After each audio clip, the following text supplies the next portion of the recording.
Hello everyone and welcome back to the Belgian Beer Brothers channel. Cedric here in Antwerp with yet another brew review. Today we are going for number 3 in our series of Blaugies beers.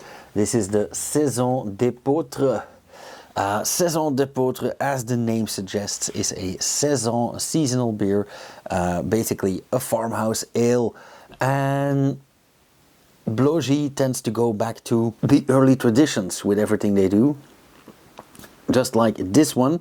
I am very keen on trying this because, as most of you guys know, I am a big fan of Saison beers, of farmhouse ales. And yeah, what can I say? If they do it traditionally, I probably like it. I love this brewery. I know that their Vermontoise was one of the best things I've ever had. And that should be sort of based on this one, if I'm informed correctly. So I am, like I said, very keen on trying this. This Saison d'Épeautre, épeautre is French for spelt. So I believe they use barley, wheat and spelt in this one. 6% ABV, nice and light, just like it should be. Épeautre et malt d'orge donne à cette bière artisanale belge non filtrée, non son caractère authentique. So I am wrong about the wheat. It says that spelt and malted barley give this beer its artisanal character, or its authentic character, because it's non-filtered and artisanal Belgian. Refermentation en bouteille, so re-fermented in the bottle. And that is it. Okay. Of course I am using this beautiful Brasserie Blaugies glass, because if you have it, flaunt it. And as Thomas Hogendam always says, hashtag proper glassware. Label, not too much special about this. Again, a farm taffarel on some parchment, and that is pretty much it. Same goes for this muselet, non-branded, so generic yellow.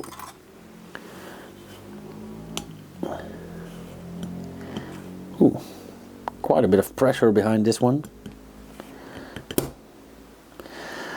Immediate expansion of this vapor. A plume rising. Ooh, smells nice. A generic cork as well.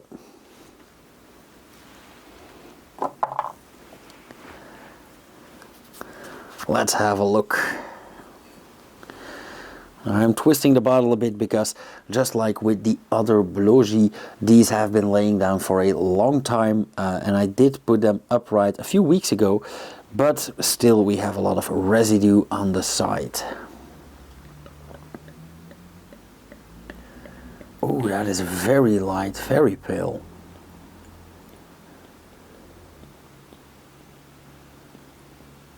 Quite heavily carbonated from the sound of it.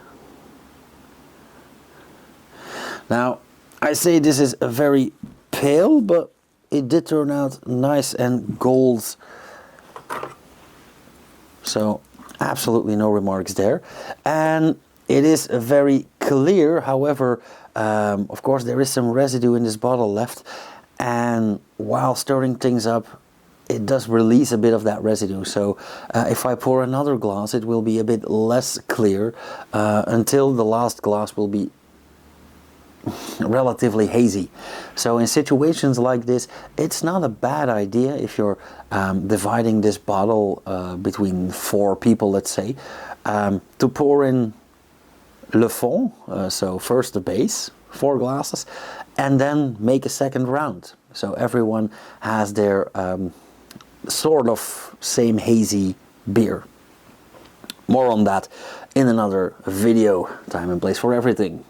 So some specks of yeast in there, a lot of carbonation, like I said. Beautiful color. Nice white, slightly off-white, but mainly white foam. Mixed sizes of all bubbles and stuff, but still a very creamy top. and since it is being actively refilled from the bottom up, I see no problems with this head of foam.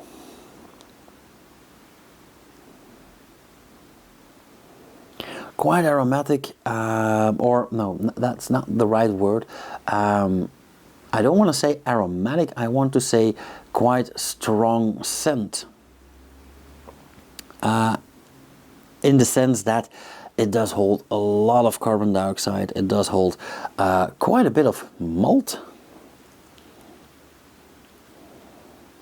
Yeah, very malty, very grainy, and quite dry as well. Slightly hoppy. All things that a Saison should have or be. So, without further ado, let's have a taste. Cheers.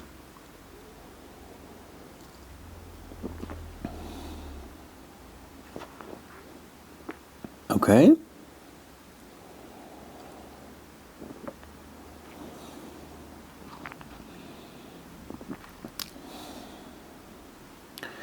Now, I needed a second sip because it hasn't been too long since I brushed my teeth, and I don't want to mix up that toothpaste flavor with the beer, of course, meaning my taste buds need a bit of getting used to these flavors again.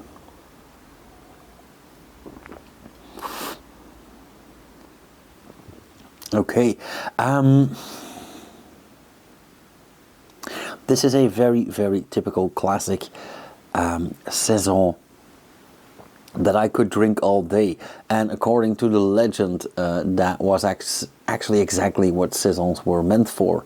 Not necessarily all day, but while working the fields, having a light beer. 6% is even a bit high in that sense. First off, mouthfeel, quite carbonated, so quite aggressive. It's like soda water. However,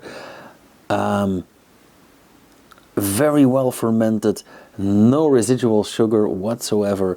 Also quite hoppy. One might even wonder if this would be dry hopped. I know for a fact that it's not, but they use very classic hops, noble hops, and in combination with that fermentation until no residual sugar is left, means that this gets quite bitter, quite hoppy, and sometimes people do wonder if beers like these are dry hopped, but they're not. Now, I say aggressive mouthfeel, quite thin, quite light, very drinkable despite the aggression in the mouthfeel, but next to the hoppiness, I also sense a bit of like herb.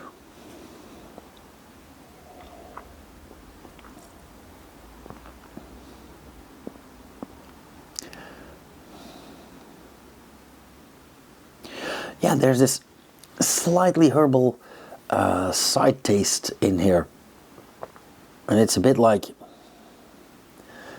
sage, for example. I would be surprised if that was added. This will probably be a product of the fermentation, but it is a very nice little touch. Even more so because I like sage.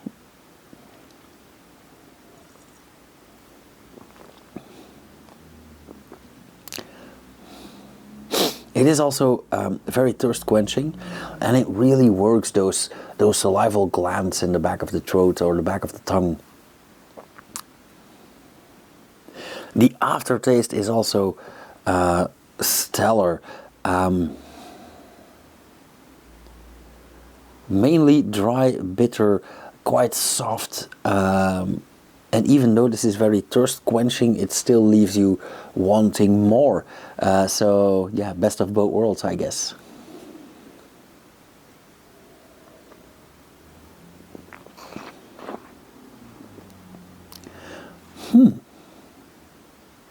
So a brewery that I love makes a style that I love, and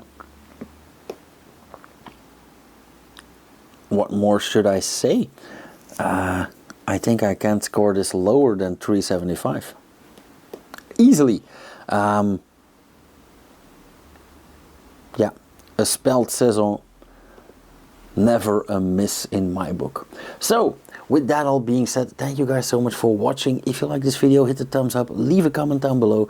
If you want to see more, subscribe, hit the bell icon, you'll get notified whenever I upload something, which should be a few times a week, you'll see.